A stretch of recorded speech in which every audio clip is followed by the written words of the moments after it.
Well, tonight we're hearing from a rape survivor and her mother who chose to speak out in hopes that others will also come forward. We do want to warn you, some of the details you are about to hear may be considered quite disturbing. And KEZI 9 News reporter Jaewon Jung has the very latest. Aurora is a teenager in Eugene. Within the next 2 years, I want to get back into college or university of some kind, and I want to minor in psychology.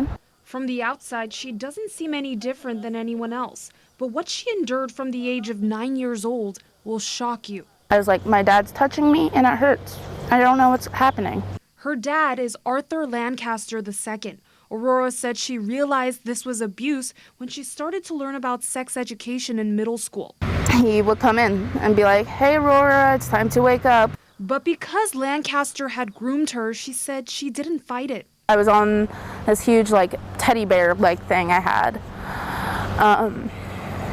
And he'd just do it. But it got to a point where she couldn't take it anymore. I pulled my mom into the back room and was like, Mom, I really need to tell you something. This has been happening for a while.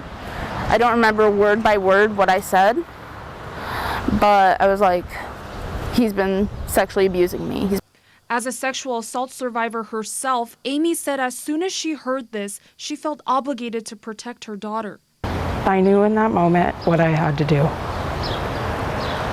Was it the hardest moment of my life, turning in the monster that I had been married to? Yes. Lancaster was sentenced to just under 23 years in prison and will have to register as a sex offender for the rest of his life. The victim says she's speaking out in hopes that others will come forward too. She said monsters are hiding everywhere and that the public needs to be on the lookout.